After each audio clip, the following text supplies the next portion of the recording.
Good afternoon, folks. My name is David Reese, and I'm the author of 3 moderately successful novels, but after that trilogy was completed, my progress ground to a halt. This series of videos is intended to chronicle my attempts to address the physical and environmental issues that have been keeping me from writing. Welcome to Breaking the Slump, an author's journey.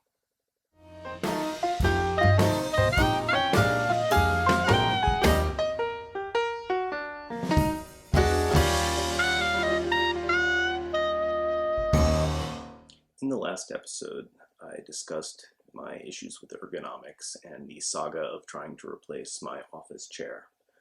I did need to return the version that was sent to me by Amazon. They'd sent me the wrong model. Unfortunately, they no longer have the correct one in stock, so I had to order directly from the factory. And I just found out today that that's going to take more than a month to be delivered. So getting a proper office chair is going to be a little ways away, and a comfortable environment is not in my immediate future. I did, however, find an alternative which may work in the interim. The new solution that I mentioned is a strong light massage chair, which I had in storage, and I modified this at the head so that you can look through at a monitor. And I have this set up in front of my computer so that I can lean forward and rest my head inside the monitor and type as more or less normal. This isn't completely comfortable, but it is a significant improvement, and I do think that this is going to work in the short term. In addition, I'd like to thank one of my viewers who recommended that I look into noise-canceling earbuds to address some of my issues with distraction. They suggested that the earbuds the technology had improved dramatically, and earbuds would be more comfortable given how sensitive I am. And I had looked into this and ended up picking up a Sony WF-1000XM3 earbuds, and they so far are working really well. So, it's not all bad news. In addition to changes to my ergonomic environment, I also needed to make changes to my health and lifestyle. It's kind of odd to think of writing as being a physical activity, but the truth is that discomfort is discomfort. And part of the reason why I'm so sensitive to the ergonomic issues is that I had let myself get into really bad shape and had done a lot of damage over the years to my joints. My shoulders had been dislocated, I'd guess, about a dozen times now, each. My ankles and knees were damaged. I was a gymnast when I was younger, and I have explored a bunch of hobbies in the time since that were not exactly kind to my body. I've tried hang gliding and wrestling and archery and sword fighting and a half dozen other martial arts, cowboy action shooting, base jumping, any number of hobbies that were intended to give me sensory information as to what the characters felt in the stories that I was writing. And over time, the damage to my body built up, and at the same time, I had gotten a career in software engineering, which is a very sedentary job, and I gained a lot of weight, and that really accelerated the damage being done to my body. For a while, I weighed, I think it was around 235 pounds, which is quite a bit when you're 5'2". So as I started embarking on this attempt to sort of regain control over my life, a lot of it was about trying to at least reduce the wear and tear on my joints and hopefully get more comfortable at the keyboard, just in day-to-day life, so pain wasn't dragging me down quite so significantly. To that end, I made some very significant changes to my diet and lifestyle. I've currently I've lost around 70 pounds and intend to lose about another 20 or 30 or so before I reach what I consider to be a healthy, safe weight. And I'm not saying that it's not possible to be healthy at whatever size you are. It's just that it wasn't possible for me. So I don't want to be triggering people who rightfully recognize that they are in a comfortable situation and don't want to feel society's pressure to change their body type. But for me at least, I was hurting, and this was a way to fix it. I've tried to lose weight in the past, and over the years I've tried many different fad diets. There was this one 800 calorie a day liquid fast diet that I was on for a while, and simply I plateaued and was unable to lose weight, even though I was only on 800 calories a day.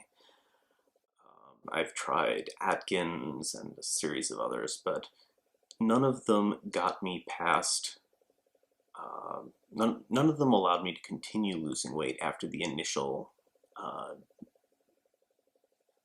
stretch. This time, what's been different, I've been trying intermittent fasting and keto working together. One of the things that I found particularly interesting about fasting as a method of weight loss was the sheer amount of research, scientific research, that supports the health benefits. There's quite a bit, and I would strongly recommend checking Thomas DeLauer's YouTube channel, or I'll put some links below this video with links to studies about it. It may not be for everyone, no diet is for everyone, but there are reasons why I considered this one, and I'm happy to answer any questions about it or give my feedback for how it has felt for me. The intermittent fasting is what I think has made the biggest difference.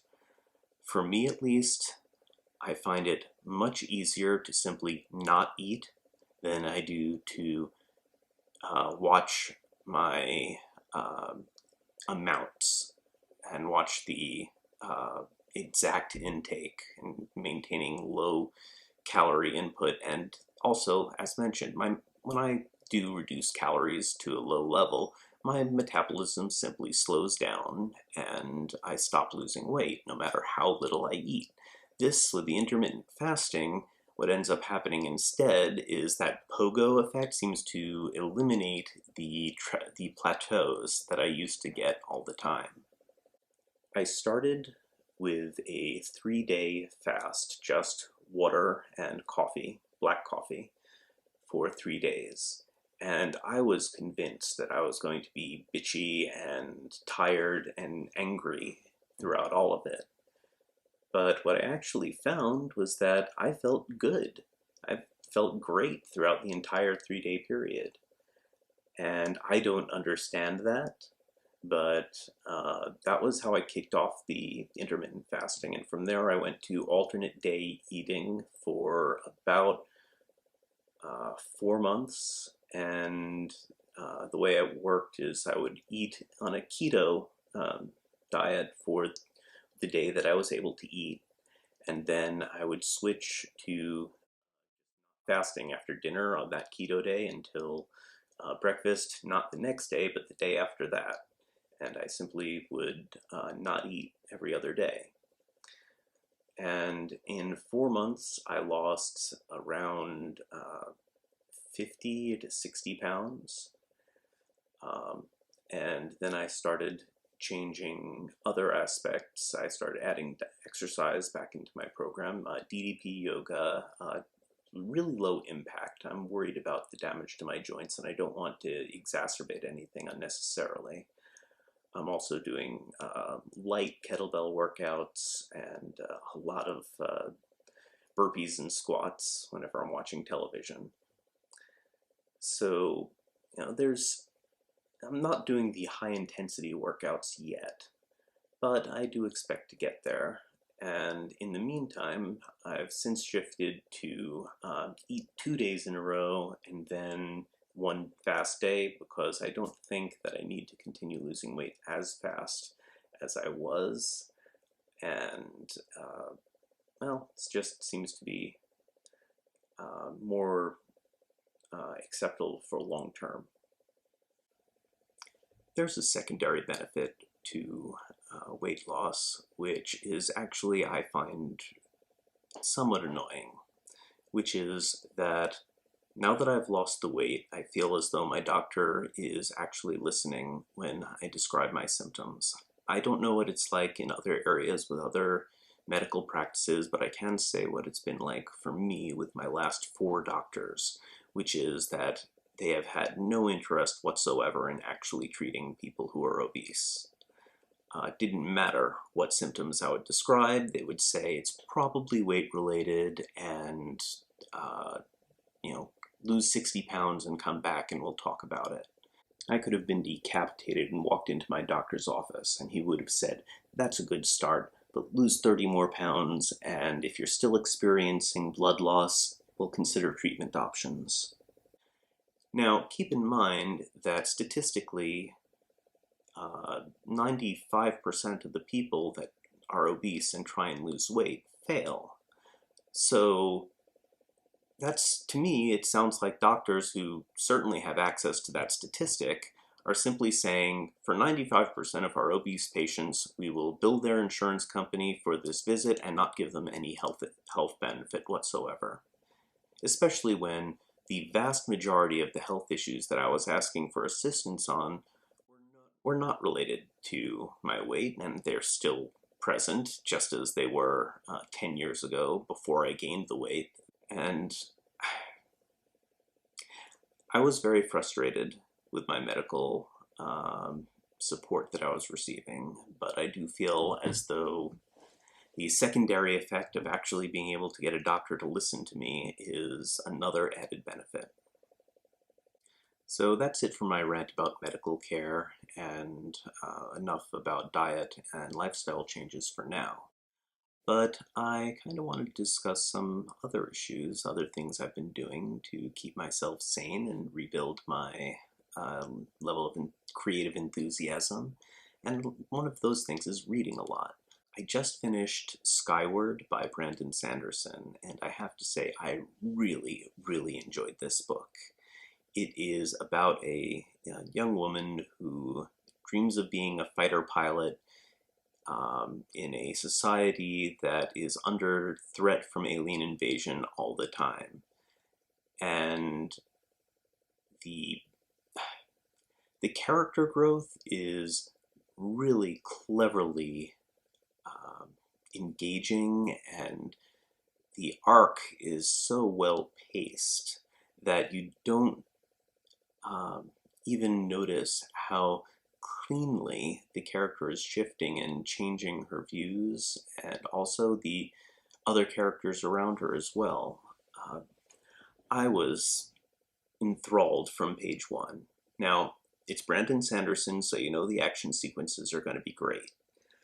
But what's interesting to me is that this book did not have the epic world building that most of his fantasy stories seems to. Mistborn and the Stormlight Archive, both of those are have these complex cultures and overlapping this incredibly intricate world building. In this one, you're seeing the world through a younger set of eyes, and she doesn't notice the intricacies of the culture, I think.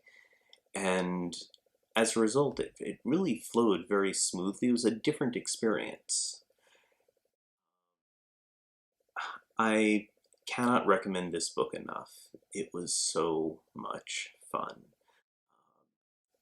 There's humor and high drama, and I mean, there were times when I felt like I'd been punched in the throat. It was so intensely emotional. When I'm not going to give any spoilers, but there are points in that book that really hit me hard.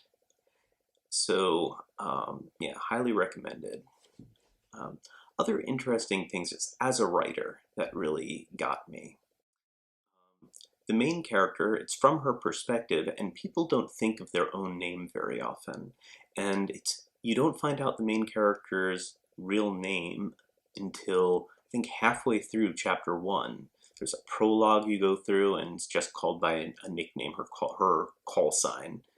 There's an interesting beginning that goes through her on her own. And again, she doesn't think of her own name, so you don't get that perspective until the first time she runs into a town guard. Oh, no, I'm sorry. The first time her name is mentioned is when she interacts with her grandmother. And I found that really interesting as a writer, as something that just is very powerful way of capturing the mindset of a character is not just thinking about what the audience needs to know, but thinking about what the narrator is thinking about along the way, and revealing information in a fashion that makes sense for that particular narrator.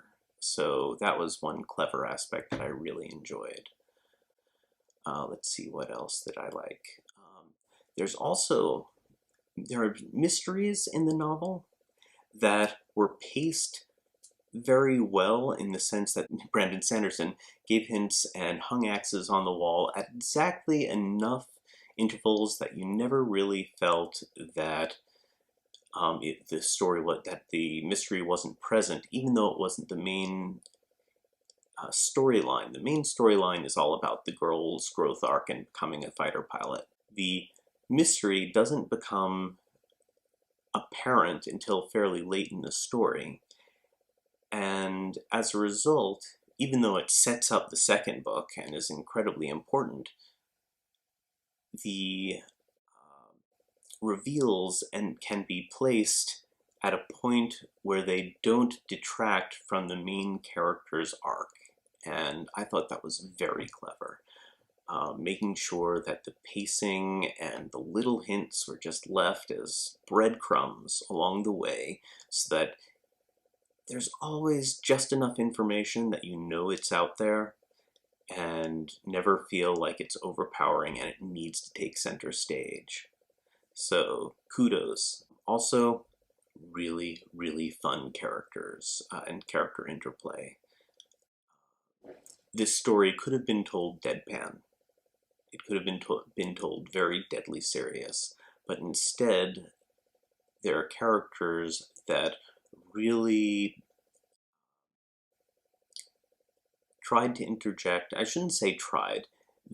Their approaches to life and the main character's observations revealed little humorous aspects along the way, and again made it felt like a full environment, like it wasn't all just doom and gloom. There were real people living through these events.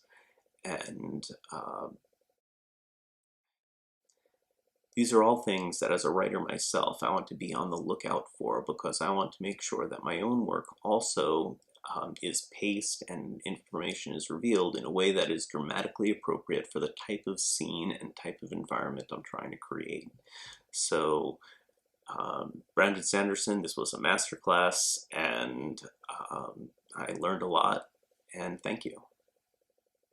I think that's going to be it for me for this video, and well, I'm still working to address the issues that have been holding me back. I'm feeling positive right now, even though my chair is delayed. So this has been Breaking the Slump, an author's journey. Wish me luck.